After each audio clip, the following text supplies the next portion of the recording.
सब आत्मा भगवान है, यह देव ध्वनि का सार है सारवस शोधात्मा, संसार सब निसार है। सबका परम कल्याण हो, दुख दर्द का अवसान हो। है भावनाओत्तम यही वश, ज्ञान का साम्राज्य हो।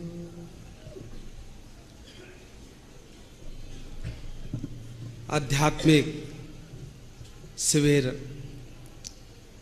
और उसके अंतर्गत ये गोष्ठियों का सुंदर सेमिनार, और उसमें ये 5 विषय जिन आयोजकों ने संयोजकों ने सुंदर छांटे हैं, बहुत ही महत्वपूर्ण विषय हैं। सम्यक दर्शन, सम्यक ज्ञान और सम्यक चारित्र, और इनकी पूर्णता वाले अरहंत और सिद्ध। उसमें से 2 विषय अपने हो चुके हैं, सम्यक दर्शन और कल सम्यक ज्ञान की तो बहुत जोरदार चर्चा हुई थी। आज तीसरा सेमिनार और आज का विषय है सम्यक चारित्र। जैसा कि अजित जी ने मुझे अभी बताया कि चारित्र पर आपको थोड़ा सा बोलना है, और अभी उन्होंने कहा भी कि चारित्र साक्षात धर्म है। चारित्र की परिभाषा आती है चारित्रम खलु धम्मो, और सम्यक दर्शन के दंसण मूल धम्मो। दंसण मूल है, जड़ है, बीज है, और चारित्र खलु धम्मो। खलु माने वास्तव में निश्चय से धर्म है, वृक्ष है। एक जड़ है तो एक वृक्ष है।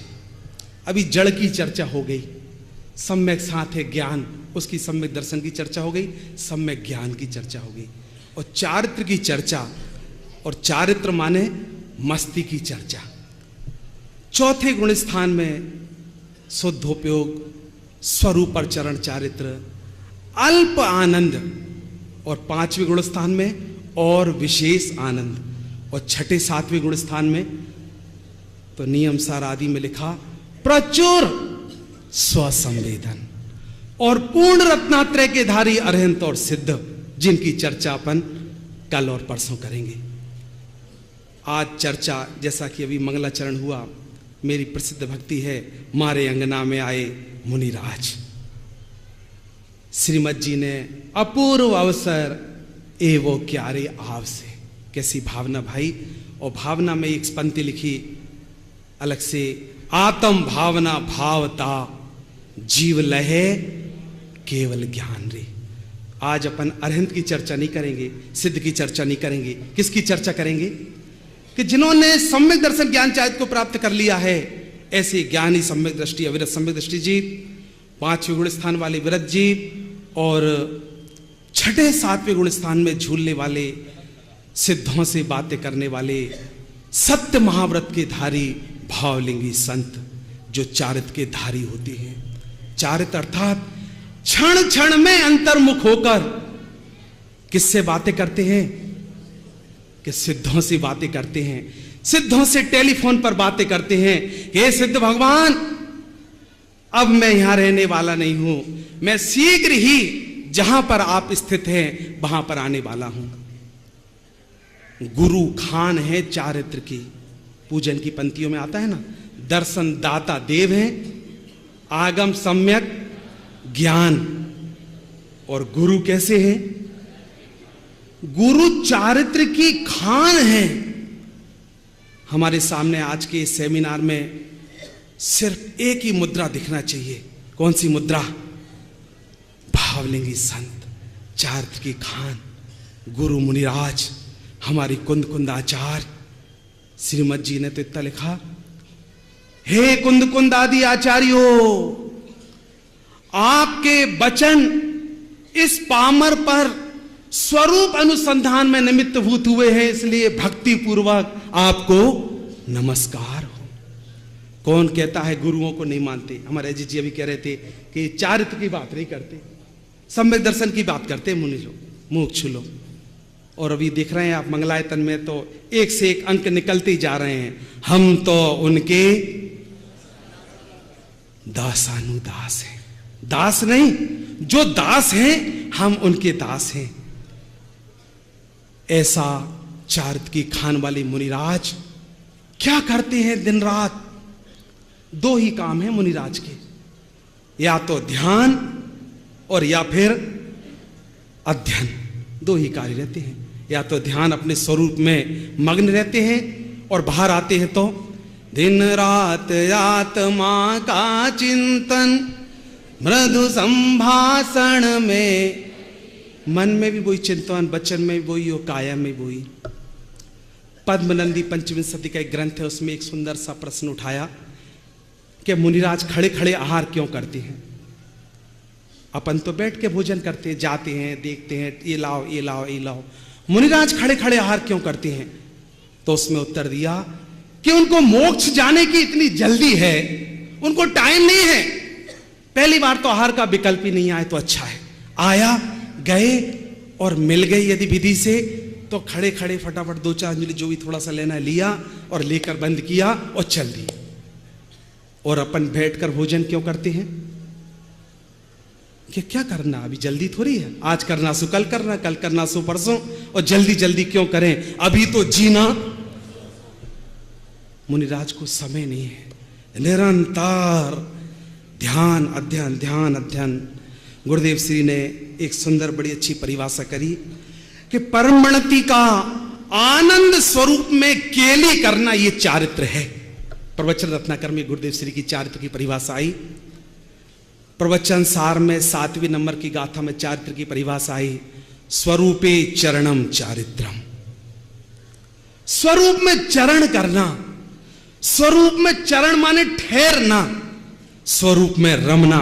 आज रमने की बात होगी, श्रद्धान की और ज्ञान की और प्रतीति की बात नहीं होगी। स्वरूप में रमण करना, स्वरूप में ठहरना, स्वरूप में चरण करना। नहीं ठहर पाए तो उसकी निरंतर भावना करना। और गुरुदेव श्री ने अपने प्रवचन रत्नाकर में कहा कि परिणति का अपने आनंद में, आनंद स्वभाव में क्या करना? तो अपने शिविर का नाम है केली करना। केली माने क्रीड़ा करना, खेलना। कहां पर? पर में नहीं। ऐसा स्वरूपाचरण चार, स्वरूपे चरणम चारित्रम, चारित्रम खलु धम्मो, अहिंसा परमो धर्मो। तो अभी कोई कहेगा कि साहब ये चारित्र नहीं है। कौन सा चारित्र? व्रत करना, तप करना, 10 उपवास करना, ये सारा करना। तो गुरुदेव श्री ने बड़ा अच्छा उत्तर दिया, ये जो पंच महाव्रत के भाव होते हैं ये क्या है? ये तो राग भाव है। ये जो सारी शरीर की क्रिया होती है, कौन सी क्रिया? उपवास करना, एकासन करना, व्रत प्रतिमा लो, उपवास करो, या मंदिर में डेरा डालो, या करो पाठ पूजा वंदन, इस तन को खूब सुखा डालो। ज्ञायक तो आनंद खान सहज, ज्ञायक तो आनंद खान सहज, रमने में जानन में निज दर्शन होगा, जिसकी चर्चा ही है सुंदर तो वो कितना सुंदर होगा। बाहर शरीर की क्रिया, ये तो पुद्गल की क्रिया है। गुरुदेव श्री कहते थे ये किसकी क्रिया है? पुद्गल की क्रिया है। और करने के भाव राग, ये भी मेरा स्वरूपे चरणम चारित्रम। अनादिकाल से यही तो हुआ। गुरुदेव तो बार बार पंक्तियों में प्रवचन में दोहराते थे, द्रव्यलिंगी कितनी बार धारण किया? कितनी बार? एक बार कि अनंत बार? मुनि व्रत धार अनंत बार, 9वें ग्रीवक उपजायो पे आत्म का ज्ञान और स्वरूप में रमण बिना सुख कहाँ पर कमी रह गई और कहाँ पर क्या करना है, ये सारी बातें बड़ी सुंदर। चारित्र का एक ही काम है, इस स्वरूप में रमण करना। हमारी मुनिराज धन्य हैं जो निरंतर ध्यान और अध्ययन में मग्न रहते हैं और उसी में रमने का प्रयास करते हैं। इसके अलावा ज्ञानी सम्यक दृष्टि जीव भले ही कमजोरी बस 3 कसाय के अभाव बस उसको राग आता है, करता है, लेकिन उसको हितकारी आदरणीय नहीं मानता। कैसा मानता है? ये जो शुभ राग आया आ जाता है, ज्ञानी को आता है कि नहीं और मुनिराज को आता है कि नहीं? ये शास्त्र लिखने का भाव ये भी क्या है कि शुभ राग ये आ मुनिराज को और ज्ञानी को भी आता है, लेकिन काय के लिए? रहने के लिए कि जाने के लिए? आज साथ सुबह प्रवचन में आई थी डॉक्टर साहब के प्रवचन में, मेहमान आता है काय के लिए? अपने घर भी मेहमान आए, मैं आपके घर आऊं तो काय के लिए आए? रहने के लिए कि जाने के लिए? जाने के लिए। लेकिन यदि आप उसका स्वागत सत्कार सब अपना काम छोड़कर उसका स्वागत सत्कार में लग गए तो वो मेहमान जाएगा कि नहीं? नहीं जाएगा। उसे कहेगा यार अपने घर से आनंद तो यही आ रहा है, नहीं जाएगा।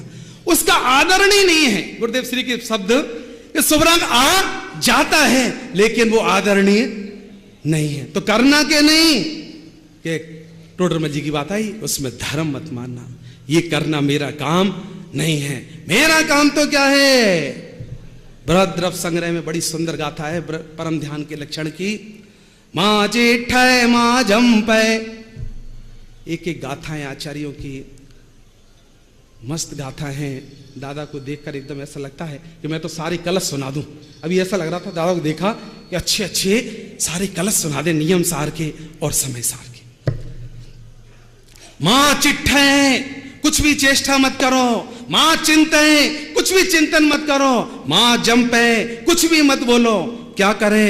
अपा अपमिराओ इनमें भरम पवे ध्यानम, आत्मा को आत्मा में स्थिर कर दो, स्व में बस। ये चारित्र में ही गुरुदेव श्री के प्रवचन में आया, स्व में वस पर से खस आएगा आत्मा में अतीन्द्रिय रस। इतना करो तो बस। शायद मेरी घंटी बजे, सब भी अपने स्वरूप में चरण करें और साक्षात चारित्र की प्राप्ति करें इसी भावना के साथ।